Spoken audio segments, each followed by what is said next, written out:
but there are people in the community, obviously, in our veteran community that struggle with certain things, having issues, or dealing with certain issues in their life where they really needed a program that could help them. They shouldn't be finding out about those programs or those resources just because they happen to know the right person. Warriors, fall in. It's time for formation. Today I'm joined with an Air Force veteran originally from Southern California, but currently resides in Sin City, Las Vegas, where he operates as the president of the Southern Nevada Chamber of Commerce, which is an organization that is 100% committed to partnering with local businesses and the veteran advocacy groups to raise community-wide visibility of veteran nonprofits and state-sponsored programs for our very own military veterans and their families. Our guest today is none other than the Lester Lombad. I want to thank you for joining us early on the Morning Formation podcast, and I also want to say congratulations on your most recent achievement of getting a brown belt in Brazilian Jiu-Jitsu. Hey KP, thank you for having me here on the Morning Formation podcast, and thanks for the shout out on the brown belt. That was a big step for me. Thank you. A lot of people really don't understand the amount of work, the amount of blood, sweat, tears, injuries that it takes to get to that level. So that is a very elite level. And my hat's off to you, man. One of these days, I'm going to bring my gi to Vegas and I'm going to let you whoop up on me for a little bit and humble me out, man. Air Force versus Army. Yeah, no, I'm sure it'll probably be the other way around. But but yeah, again, like you said, it did take a lot of time to get to that point, and I'm just excited to just keep working at things and keep improving. So. Right on, man. Yeah, we always improve even after we get out of service and we get older in our age. Always improving is definitely the right direction to be going in. And I was checking you out on LinkedIn, man, and I see you spent about 6 years in the Air Force, and then you spent some additional time working on the civilian side. What was your career transition like, and did it inspire you to do what you're currently doing today with the Chamber of Commerce? So, yeah, it was about 6.5 years or so, and I went to go work as a defense contractor out in Washington D.C. Almost immediately after I left active duty. My transition went very smoothly, very quickly.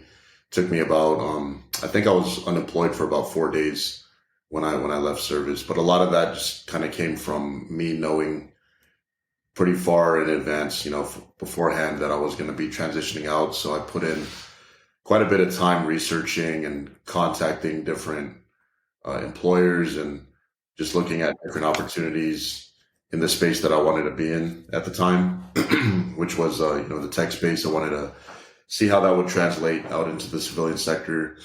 Luckily at the time when I was transitioning out, the last unit and organization that I was with, it was with the National Air and Space Intelligence Center over at Wright-Patterson Air Force Base, which me taking that position, it required me to allow for an SSBI investigation to take place, which granted me a TS top secret SCI clearance, and that helped me in my transition a lot. But it's really very separate from what I'm doing now with the Southern Nevada Veterans Chamber of Commerce. A big reason for that, I guess, is there was a gap in time where, and this isn't really mentioned on my LinkedIn profile, but it is a big part of my story, where when I transitioned out, my wife, we were newly married at the time. My wife had just joined the military for the purpose of finishing school. She was applying for medical school at the time, and that was a big reason why we moved to Washington, D.C. And so I immediately fell into the active dependent military spouse role. I didn't really realize what that was about, if that was even a thing.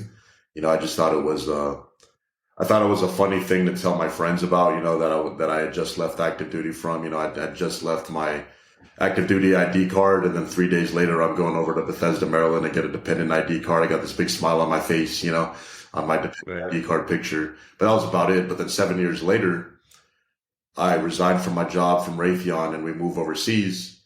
to Yokota Air Base, Japan, and that's when I realized that the military spouse role was a significant thing. It was something that involved a lot of sacrifices. It was had to give up my role with what I was doing in the civilian sector.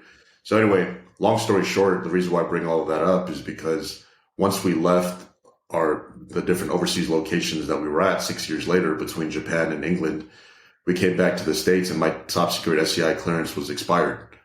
I could no longer use it. So when we got here to Las Vegas, I was, just trying to think of things that made sense for me, because of our family situation. We have 4 children, all of them are young, and 2 parents with a 9 to 5 just doesn't work schedule wise. So entrepreneurship was the thing that made the most sense to me, to give me the flexibility to still do my part for my family. But explore other things. So that's what caused me to explore other things. And that's kind of what brought me to where I'm at right now. Man, you are so multi-sided. You're Air Force veteran. You also understand what it's like to be a military spouse, not just a military spouse here in the States, but a military spouse in a foreign country, which that's truly, being far away from home, like you're having to learn how to do all the military spouse things that a lot of people kind of take for granted.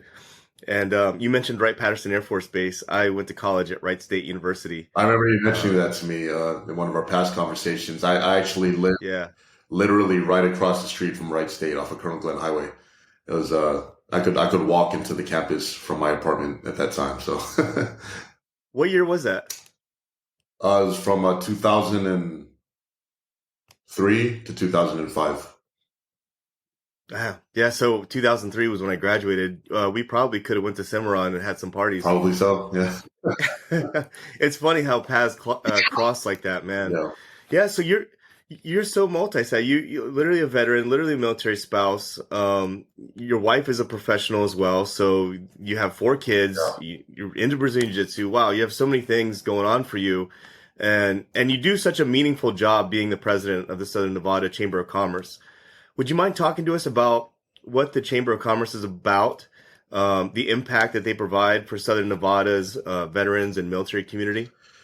Yeah, sure. So with the Southern Nevada Veterans Chamber of Commerce, again, it started out really from a place of personal need because, at the time when we first moved here, I personally experienced a lot of the struggles that come along with small business and entrepreneurship and figuring out that if you're not plugged into the right resources, if you're not plugged into the right people, you don't have a network in your community, then things can be really, really challenging from a business standpoint, So, eventually I was led to seeking out resources for myself, and I wasn't able to locate anything that resembled the Chamber of Commerce out here, and one thing led to another. I just started doing a little bit of research, started talking to some people, started picking up some, ideas from different conversations about different resources.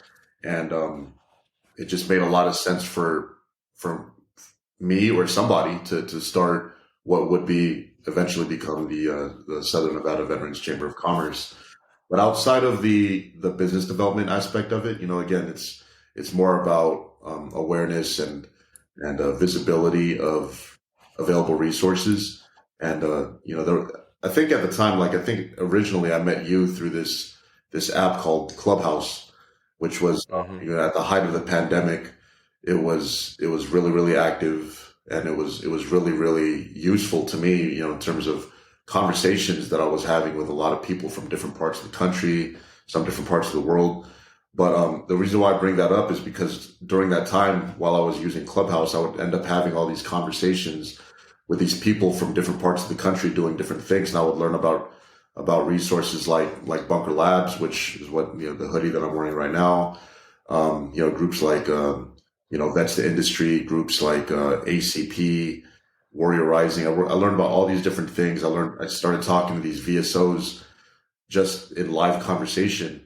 And these were things that I wasn't plugged into or aware of at all, just mainly because, again, kind of going back to the whole concept of me being, having transitioned out in 2005 and then not really focused on any veteran resources after I immediately transitioned out, because really I was just focused on being out, and moving on with my life. Right. And then we moved overseas for 6 years, and I'm a military spouse at that point. I'm not paying attention to any of those things. I'm not thinking about veteran employment. I'm not thinking about entrepreneurship resources. I'm not thinking about any of those things. We're thinking about what's the next thing we're going to do in Japan. What's the next country we're going to visit when we're living in England, kind of thing. And then when we eventually got here to Las Vegas, came back stateside, that's when the awareness of different resources really started to hit me, and through conversations with other people. So anyway, long explanation short. I just started to become aware of a lot of the resources that I didn't know about. And I figured, one, I knew that when I left service, I didn't know about these things, and I probably should have, and now at that point, a couple of years ago, if I'm actively researching these things that I felt like I should have known about, then I also felt like another person in the community who wasn't as actively looking for these things and probably needed them more than I did should have a way to locate, identify, and navigate those resources. And that's kind of that's Right. sort of a long explanation on No. how the thought process went. But it all kind of stemmed back to my own personal need for really business and entrepreneurship resources. But then the other area of resources when it comes to veteran employment, transition, career skills transition, educational benefits and resources, veteran advocacy resources. There's this entire idea of an ecosystem that I felt like those resources could be tied together if we could create one singular brand that veterans in the community could connect with, which eventually developed in my mind to be, that brand being the Southern Nevada Veterans Chamber of Commerce branding. Just make it easier, that's kind of how it works in my Right. brain, at least. So Right. No, it was definitely a long journey, and very similar to my own. I got out and I started working for a big company, and I tried my best to shed my skin of, anything military related.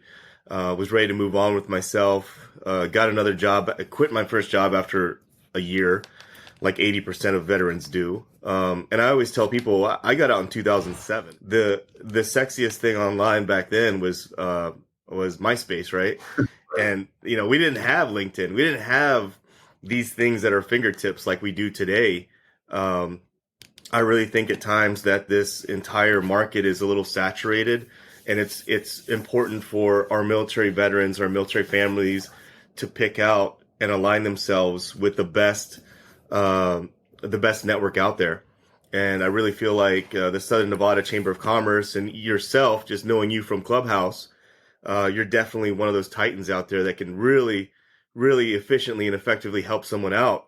And I'm not just saying that. Going back to what you talked about with Clubhouse, now, some of the deepest relationships that I created was over that audio app, which is strange because it's all audio. There's no video. You don't know what people look like. You see a picture of them, that's it, right? But even to this day, like, I still remain in contact with a lot of the people that used to come to the military mix-up, which I used to host on Friday nights, which that damn thing lasted for 2 to 3 hours at times. It kept rolling, but like you said, man, it was a great time to connect, a great time to network. yeah, I agree, man. Yeah, Same with me. Like I still keep in pretty regular contact with a lot of those people that I built relationships with. There's actually one guy who was just here in Las Vegas less than a week ago. He's one of my chamber members. He doesn't even live in Las Vegas. He lives in Salt Lake City, but he has his business partially set up here in Nevada.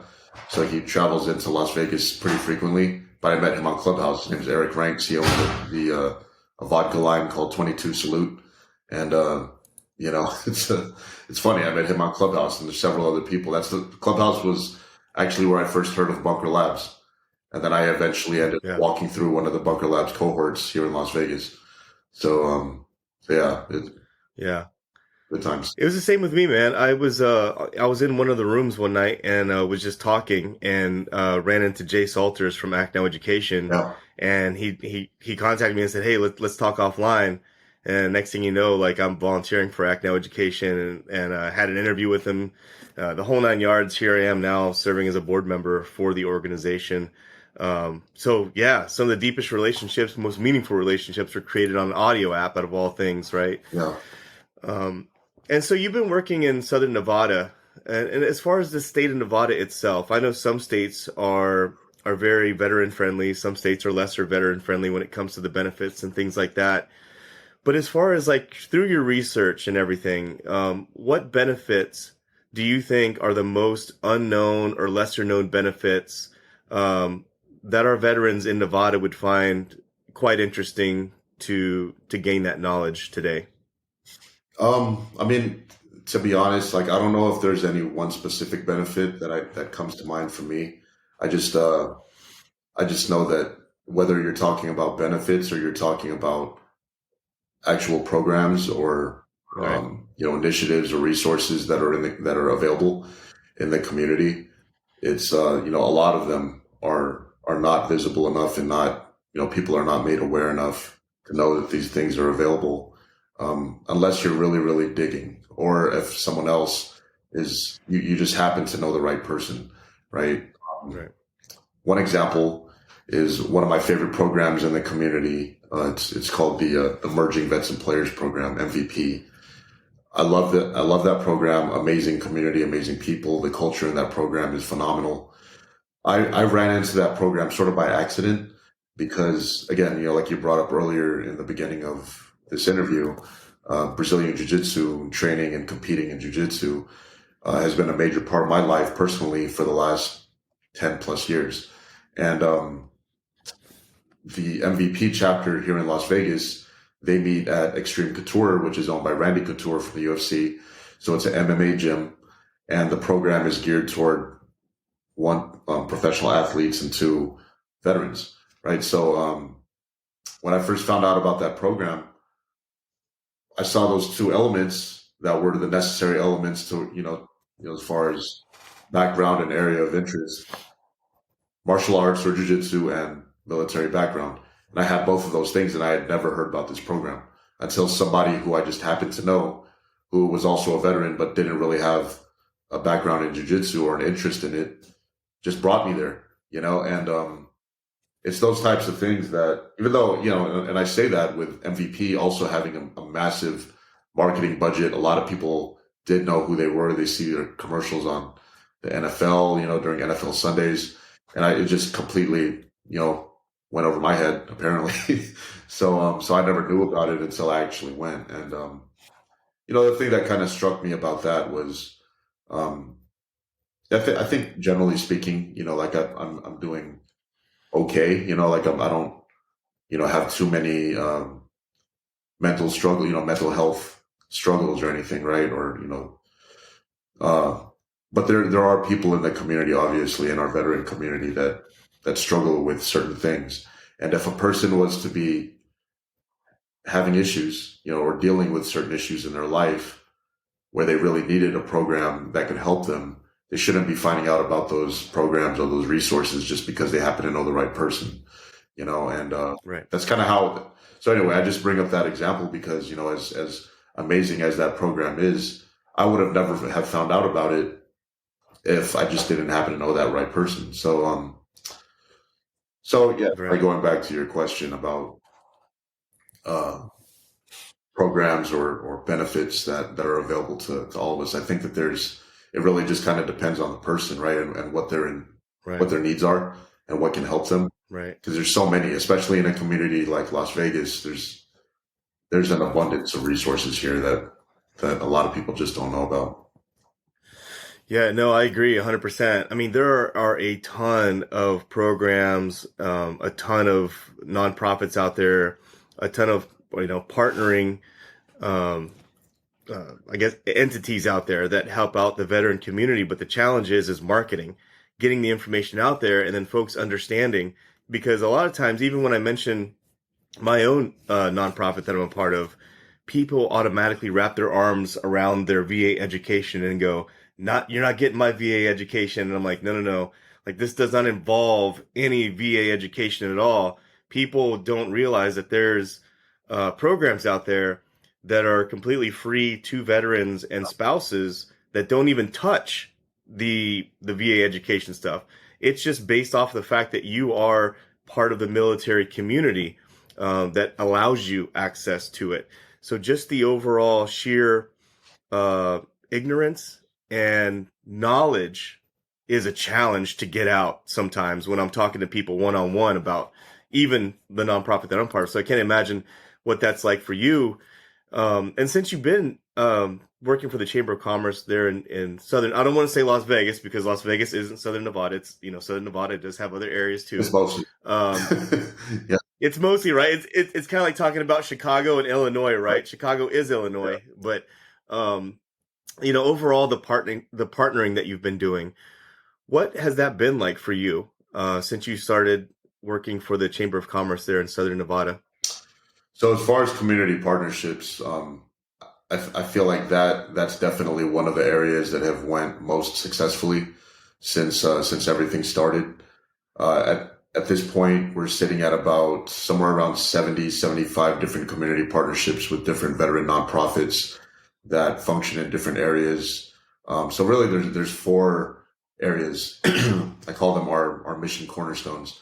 And there's 4 cornerstones that I personally identified in the very beginning, which were veteran employment, veteran entrepreneurship, veteran education, and veteran advocacy. So within those 4 areas, number one priority was to not reinvent anything that exists in one of those areas, because there's not a need to recreate something that already exists. I think that's a big problem actually, and not only here in this local community, but in probably all communities where, somebody has an idea and they're like, oh, let me go start a nonprofit, but there's probably 4 or 5 or 6 other groups that have already thought about that and that are doing it. So just contribute to it instead of trying to reinvent or recreate it.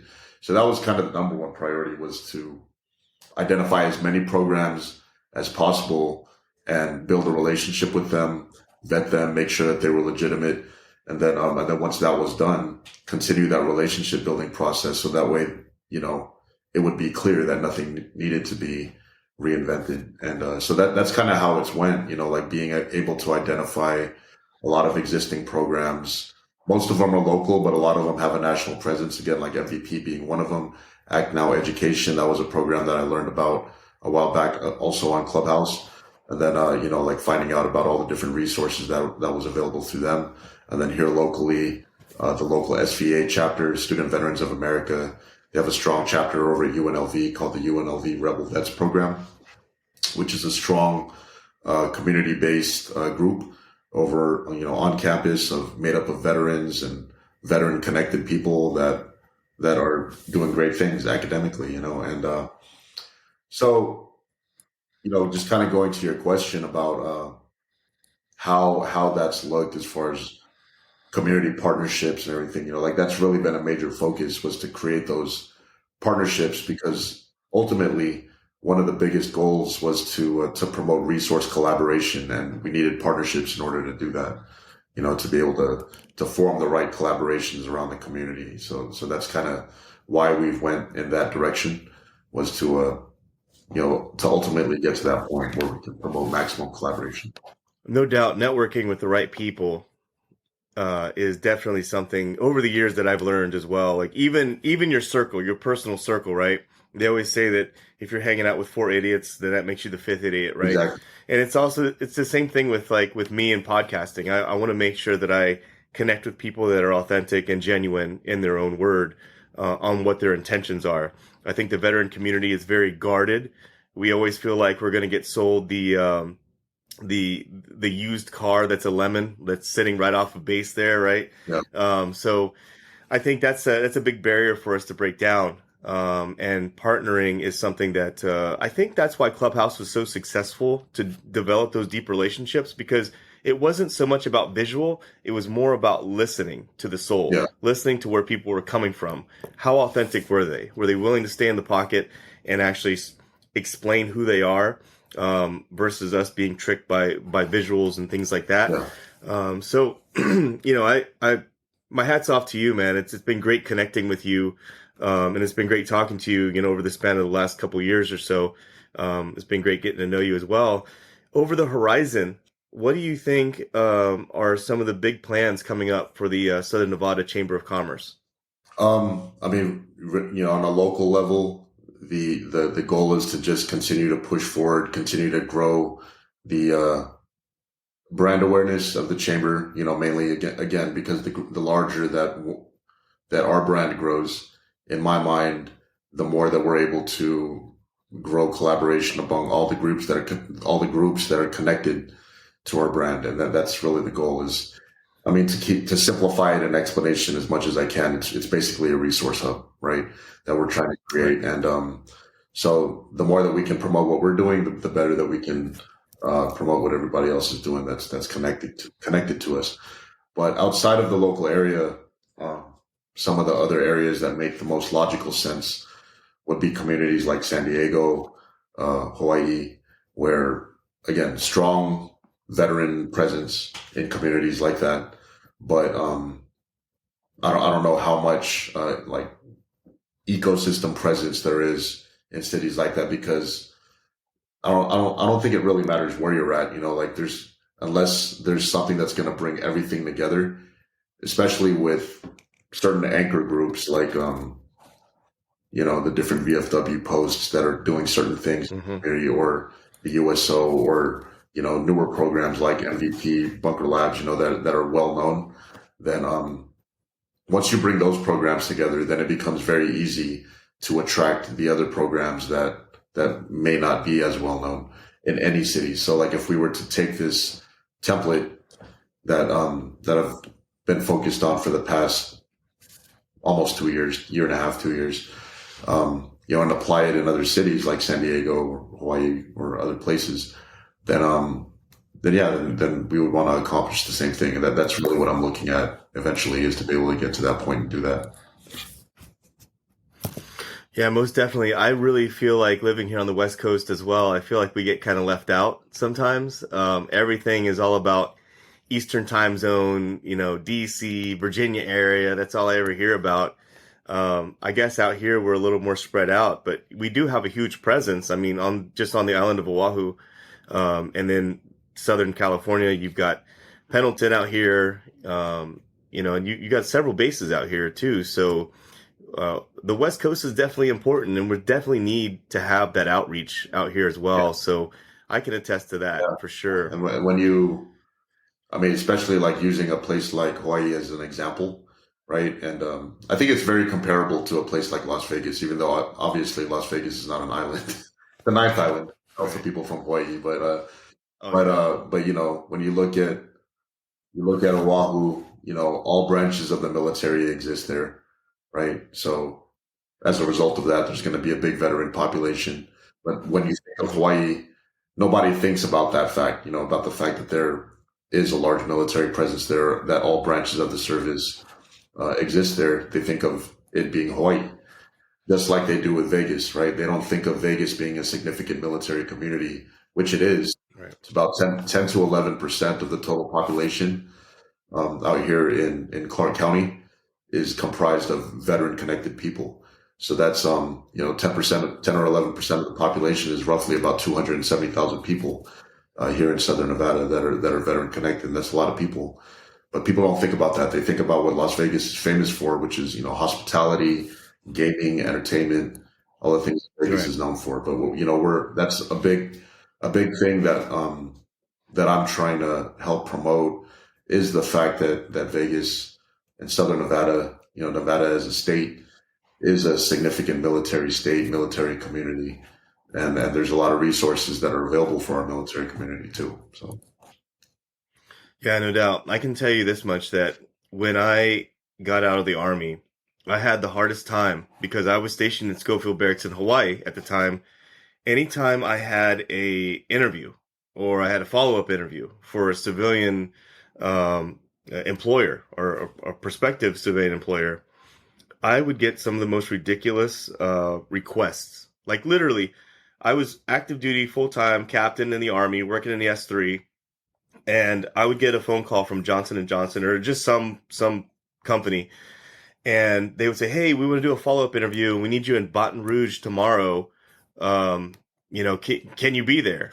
And I'm like, "I got to be in Baton Rouge tomorrow. Like, I live in Hawaii. It takes me 6 hours just to fly over the ocean Right. to get to the mainland, and then I got to jump on another flight to get to Baton Rouge.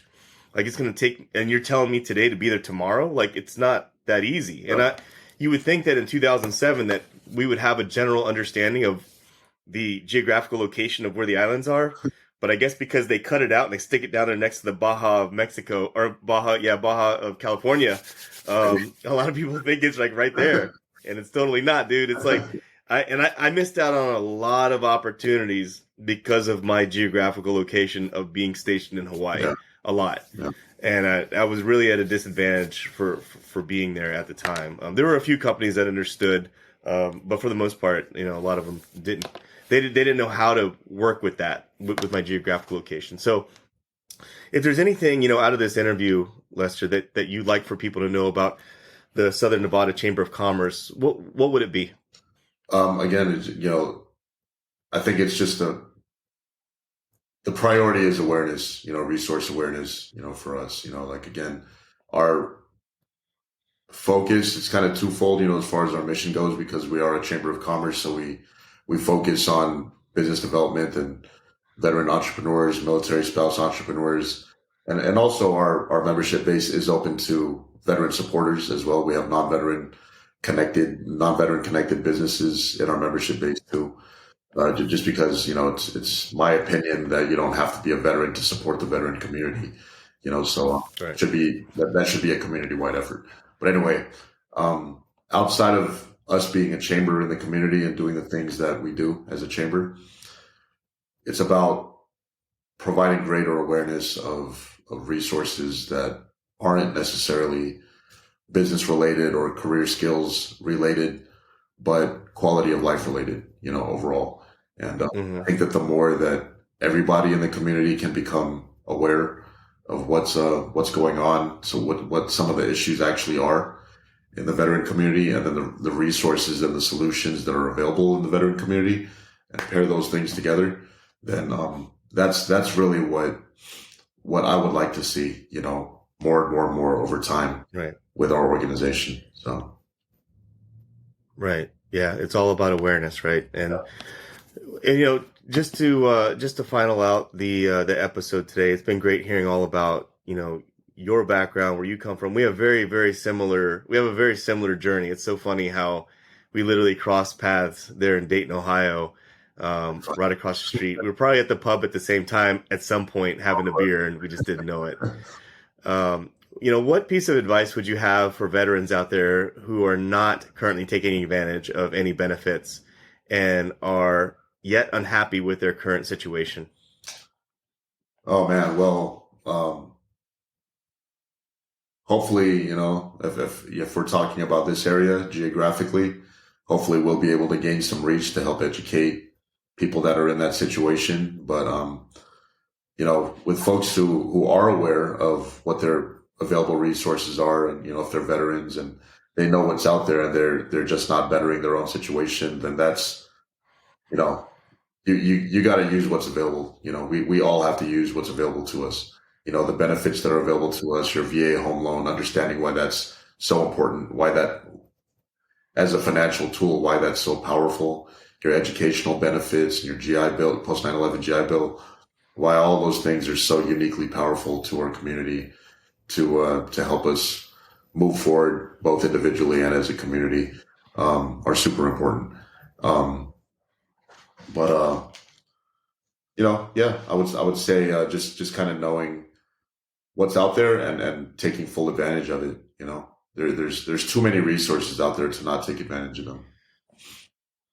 Yeah, knowledge is power. Definitely knowledge is power. And if anything else, at least contact, someone like Lester. If you're in the Southern Nevada area, contact Lester, connect with him on LinkedIn, connect with him on Instagram, Facebook, and ask, say, hey, this is my current situation. This is my goals. These are the things I want to do. Let him know, because maybe there's a connection out there that he can help you out with. And with that being said, Lester, how can our listeners contact you to follow up on anything that we mentioned on the show today? Yeah, so you can always go to our website, which is www.snvcc.org. That's Sierra Nancy Victor Charlie.org. You can also email me at Lester Lombad at snvcc.org. And I will definitely respond to your email and try to get you plugged into what you need.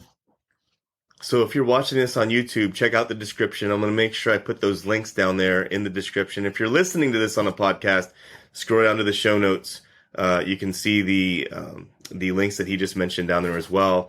Connect with Lester and, see if the Southern Nevada Chamber of Commerce can do something for you. Because at the end of the day, it's all about reaching back and helping out our community that needs that much needed help transitioning out of the military, or even if you're making that midlife transition. Maybe you've been doing something for a number of years and you're a veteran or you're a military spouse and you want to do something else. Hell, there's a lot of options out there. So please connect, network with folks within our community that are interested in helping you resource. Lester, I just want to thank you for joining us today on the Morning Formation Podcast. No, thank you for having me, man. It was a pleasure. Thank you. Hey, the honor's all mine, man. Thank you for getting up early on this Sunday morning and spending some time with me and letting our audience know all about you. For everyone else out there, as always, I want you to stay tuned, stay focused, and stay motivated. Warriors, fall out.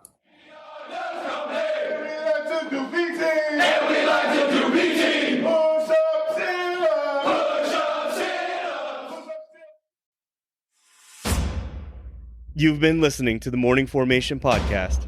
I hope you found today's materials helpful and of value to your current situation. You can connect with me on Instagram at the_morning_formation_podcast, or you can connect with me via email at theformationpodcaster@gmail.com.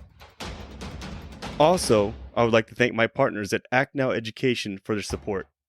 Authenticity, community, and trusted is what you can expect from all members of the Act Now Education team. You can link up with them today and learn about some new, free educational resources on their Facebook, Instagram, LinkedIn, or at their website, actnoweducation.com. Whether today's show took you back to a nostalgic time or helped you think about tomorrow, thank you for tuning in, and I look forward to seeing you again. Stay safe and stay motivated. Warriors, fall out.